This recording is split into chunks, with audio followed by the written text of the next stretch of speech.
ఒక్కసారి నా వీడియోలు రెగ్యులర్గా ఫాలో అవుతున్నటువంటి వాళ్ళకి ఐడియా ఉంటుంది. జగన్ ప్రభుత్వం అధికారంలోకి వచ్చిన తొలినాళ్లలో నేను చెప్పాను, అన్న క్యాంటీన్ అనేది అన్నం పెట్టింది, నోటి దగ్గరకు వచ్చిన అన్నం ఎప్పుడు దూరం చేయకూడదు. అది కొత్తగానే ప్రారంభించి ఉండొచ్చును, కానీ అవి నోటి దగ్గరకు ముద్ద ప్రారంభమైంది, అది తీయకూడదు. ఒకవేళ చంద్రబాబు పేరు లేకపోతే అన్న క్యాంటీన్ అనే అన్న పేరు అనుకున్నప్పుడు వైఎస్ఆర్ పేరు పెట్టుకోండి, రాష్ట్ర ప్రభుత్వం తరపున నిర్వహించండి. లేదా మీకు అసలు ఆ పేరు వాళ్ళది నచ్చలేదు లేదా దాన్ని పెట్టడం ఇష్టం లేకపోతే స్వచ్ఛంద సంస్థలకి ఆ అన్న క్యాంటీన్లను ఇచ్చేయండి.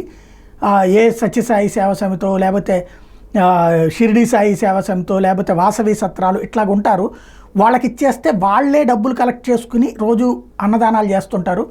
వాళ్ళు ఏ పుట్టినరోజులకో పెళ్లి రోజులకో ఇట్లాంటి పెట్టే వాళ్ళందరికీ పెడుతుంటారు. తద్వారా ఒక పర్మనెంట్ సొల్యూషన్ వస్తుంది. వాళ్ళ పేరుతో ఉంటుంది కాబట్టి ఆ స్వచ్ఛంద సంస్థలు నడుపుకుంటారు కాబట్టి వాళ్ళ పేరు ఉంటుంది, ప్లస్ ఇది ఉంటుంది.